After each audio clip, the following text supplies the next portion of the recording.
Hey folks, Species 7 here. How's everybody doing today? Welcome back, Farming Simulator 2013. And we are here, of course, on the Landwehrkanal map. And doing some baling. I got this kind of nice class quadrant baler. And she makes the big bales. Like I'm telling you, these are chunky monkey bales, these things. Wow. Compared to the in-game baler, I think they're a good 3-4 times the density, so not bad. Let's turn her on, get back to work. Only thing I've been really having trouble with, and I've gotten rid of it, so it'll be the last time we put up with it. Two issues with the 12-meter header. One, even the 770 TerraTrack wouldn't do this field. Yeah, I bought and sold the 550 or 540, whatever it is that we use, and switched it up for a 770 TerraTrack just to see, and sure enough, not happening. So I have gotten rid of the 12 meter and gone to a 7.5 meter, and although it's not exactly easy peasy, it certainly makes a difference. The other issue is with the baling. The 12 meter actually piles such a steep trough of hay that this thing continuously jams at almost any speed. So deal with this baler though is, wow, does it ever have a cruddy turning radius. Alright, there we go. Now we're on track. Pick a row and bale her up. You can see we got 27 bales so far, but that's both fields. The other field is finished, and this one we're halfway. So yeah, you don't drop a lot of bales with this guy, not in particular. But the bales you do get are certainly going to fill the machines quick. There we go. About that did that end up at 8,300 or something by the look of it. So yeah, not bad. And I am going to finish these. I was going to use, well actually I'm still going to use the same trailer, but there is the one Aquas Tenaeus trailer that will auto pick up the bales. You basically just pick what kind of bale it is and drive around the field, and they magically appear by 2s and 3s, etc. upon the trailer. Well, I kind of decided on further reflection, I don't know that I want to go quite that far with the old automations. So what I am in fact going to do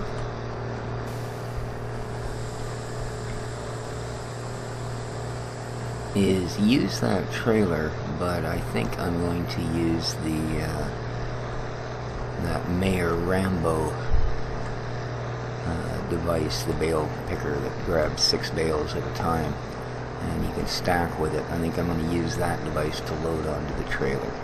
It's, again, probably not 100% realistic, but it adds a little better than just driving around and going, oh look.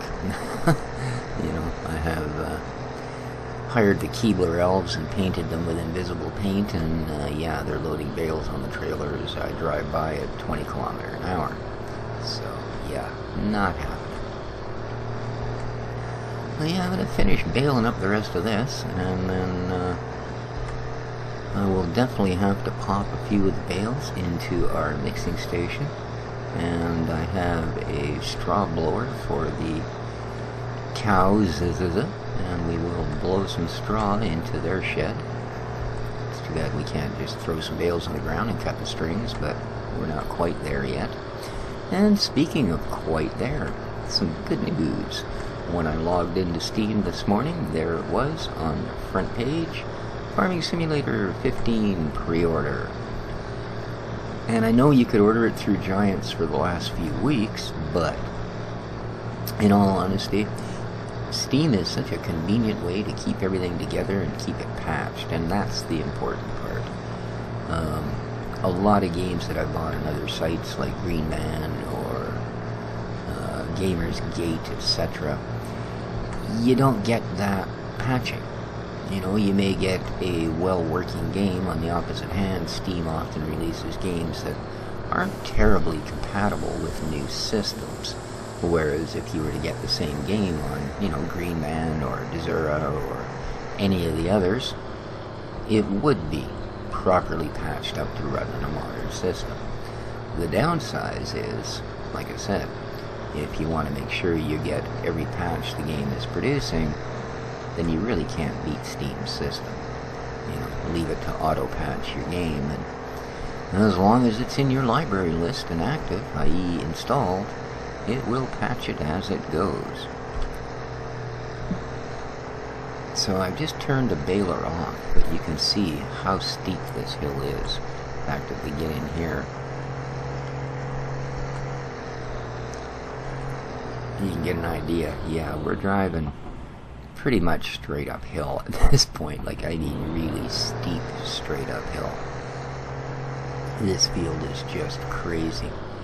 But with the 7.5 meter header, it's also at least feasible to do. So we're going to go with that for the moment. Let's turn it back on. Pick up this row. Nope, it's not really much of a row, is it? Alright. Not bothered, let's get ourselves up to a full row. It's between the fact that this tractor doesn't have a horribly good turning radius and the fact that this baler, whoa, I'm full on the brakes, by the way. These hills are just so steep. And like you see, it falls away in two different directions, which means no matter what you decide to do, as far as, you know, if you're going to go up and down the field this way or back and forth, either way you're going to spend at least 50% of your time struggling up a hill that is just crazy steep, you know, or stopping yourself from racing down a hill at speeds that are greater than your machinery can work. So, yeah. But anyway, back to 15. Well, I'm really looking forward to it. I do, of course, have it pre-ordered. I was waiting for it to come onto the Steam, and I was hoping they would do a pre-order as opposed to, okay, the game's released, now Steam's picking it up. Because I don't think they allowed early on 13. I'm pretty sure you could buy it at Giants quite a while before you could buy it from Steam. It also looks from the logoing that they are planning on doing a console-wide release as well. So that's kind of neat. Excuse me. Although I must admit I did sort of find some issues with playing 13 on the Xbox. The UI is a little bit... the GUI is a little bit on the big side to be really, really well playable, considering it's not hideable like it is in the PC version with the right mod. So that kind of it's kind of a bit of a downfall.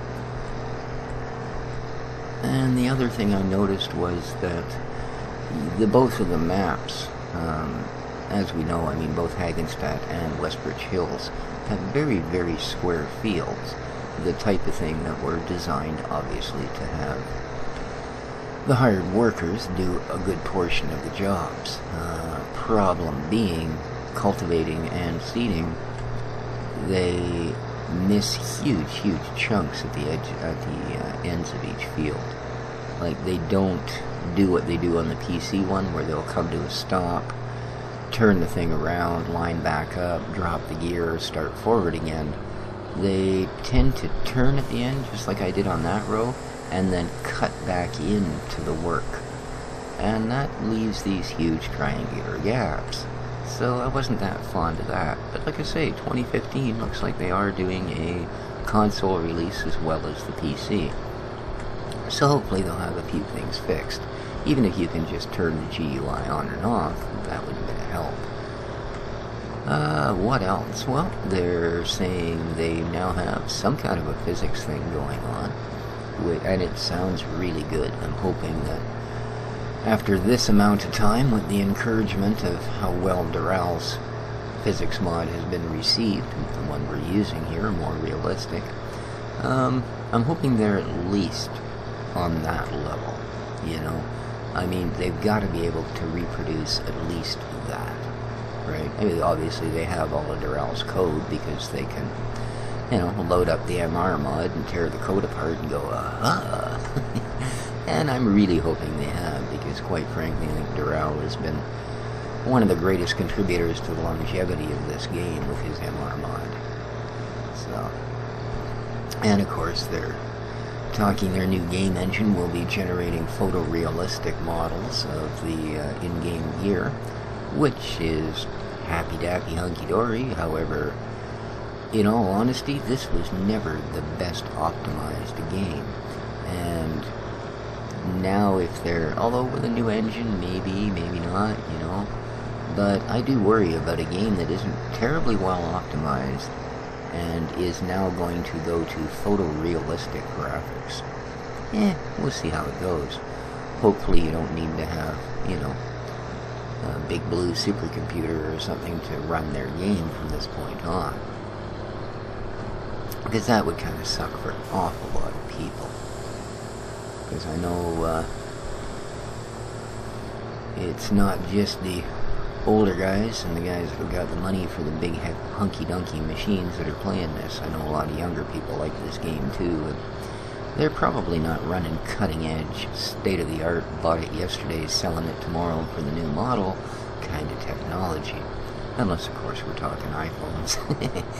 But name brands, they did list Lambo, Dukes, IH, that sort of thing, and then of course and the more elite brands like New Holland and Ponzi, of course the Forestry, which is all they really featured in their trailer, and that's fine because it's, although some of us are getting kind of used to doing the login thing on Farming Sim, it is still a relatively new concept, and by the looks of it, the user-created mod for logging is probably going to not even be out of beta by the time FS15 releases. So we'll have to see how that goes. And we'll also have to see if we don't just continue in one fashion or another a Let's Play from 13 after 15's released.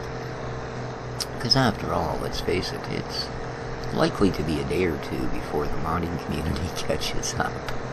So, and we'll have to see. I mean, with 11 and 13, we noticed that there's kind of a peak time when all of a sudden mods start just jumping out of the woodwork as guys start to finish them off, etc. But we'll see how it goes. And not really much at all mentioned about the maps, like where they're going to represent, what they're going to be different and or the same as this one. So we'll have to see how that goes. But I'm thinking we should pop out of this guy and go see what the rest of the farm is doing here. Let's let him drop this bale so I don't have 8 tons hanging off the back of me baler. There we go. Alright. Let's shut her down. Another thing I've been doing, we did buy that cornfield this time that's down at the bottom of the farm. It's not bad. Well, we got 35 bales up so far. That should keep us going for a good long while. Like I say, these are massive bales. But as you can see here, ooh, a little bit of them little micro legs. Here, let me compress it a bit. Did that work? No, not so much? Okay. We have a little bit of silage, and that's because, yes, I have been, this is completely empty yet, I have been cutting some of our corn. Well, granted, not exactly huge tons of it, because you know how it goes with corn and silage, and all my vehicles run way over the other side. But we'll get there. Yeah, you don't, especially in MR, you don't need to cut a lot of corn to get a whole bunch of silage. And the fact that we're using a trailer that only carries about, is it 23,000, I think?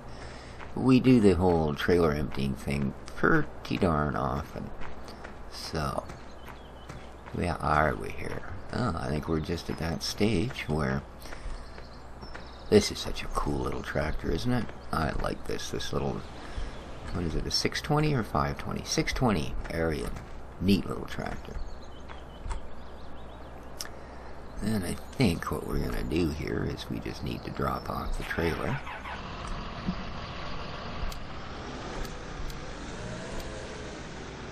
So, let's That's kind of weird.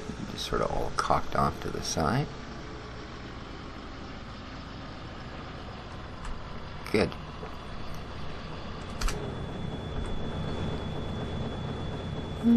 You people missed your train. Okay.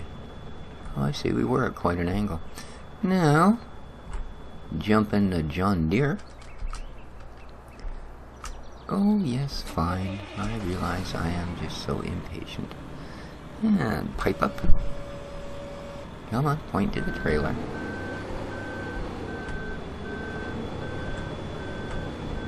Yeah, that's why I was pointing straight back. The trailer straight back. Beautiful. Hook her up. And away we go. Yeah, this is a big cornfield. Of course, we're going to get both silage and corn off it this time.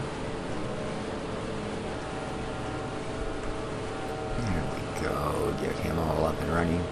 I want to get the silage going. Then, like I said, we got ourselves some straw bales. That's really going to help. And I believe I already have the water trailer filled. Another point, right by the farmhouse where you spawn in when you start up the map, there is one of those little fountain trough deals. In case you're interested, the water there is free. And it's kind of nice because you can't actually, as they say, painted pole will be a painted pole will be a painted pole, yes. You can't actually back your trailers into the river. I have tried in several spaces actually. Doesn't work, but the fountain thing beside the main farmhouse does work, and it's free water. Can't complain about free. Especially considering that the water tower I'd put in our last run on this map, I think to fill up the big blue water guy was, I don't know, probably $7,000 or $8,000. So, whoops, look at me go. Oh, 17,000 is all this Marston holds.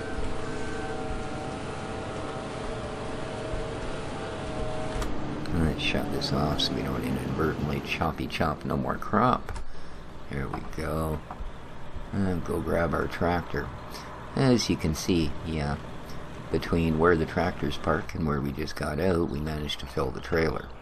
So, problem with going with a bigger trailer, and in fact I have one that I believe holds about 60,000 or something, is good luck dragging it around. Down here on these fields is one thing. Getting up that hill to where the silage bunker is and the rest of the farm, ooh baby, I don't care whose tractor you are. When you're pulling a load up there, you are pulling a load. We'll see with this guy, because there are some really, really steep hills going on here. Like, let me tell you, I think for MR this is going to become probably one of the more challenging maps we've ever done. Oop. Really bit of a lag that time. And I don't know that I left enough room. Darn it. Alright.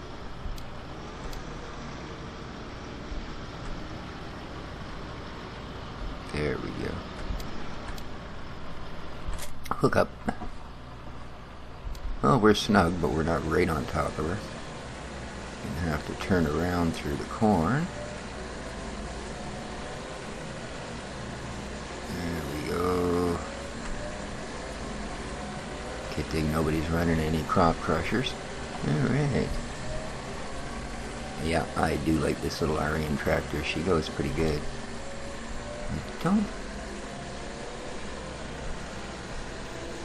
It's almost a little bit weird the way the tilt works in here. It's like I was sitting cockeyed on my seat.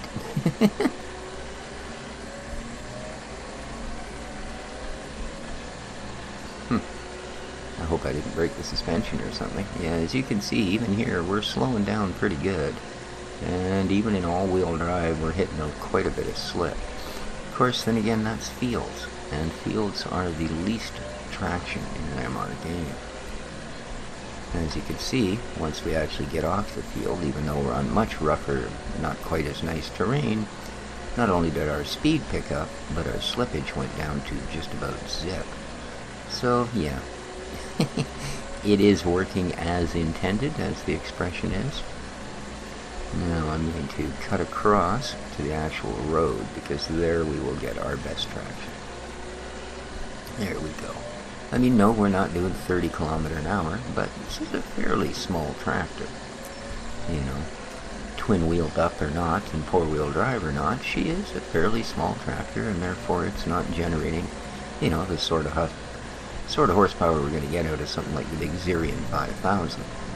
But then again, with the proper load, this thing will do 30k down the road, whereas the Xerion, even dead empty, only does like 15 kilometers an hour at top speed. So,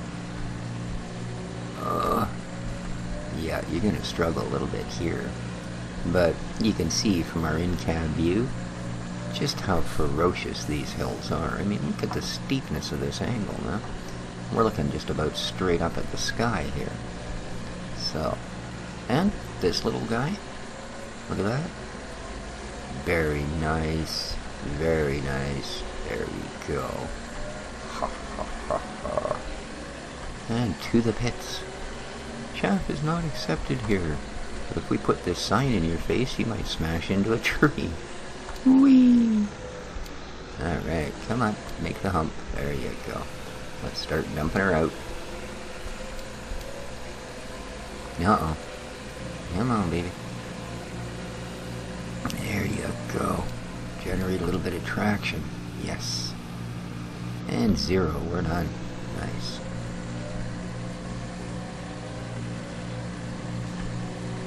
Of course, once it's empty, you realize this thing's actually got a reasonable amount of tuck to it, and she do go quick. In fact, we'll quickly be out of control if we're not careful. I don't want to clip that and drag it down the hill. Thing, give it a bitch. Alrighty. Start leaning on them brakes, boy. Here we are. Woohoo! Holy speed racer.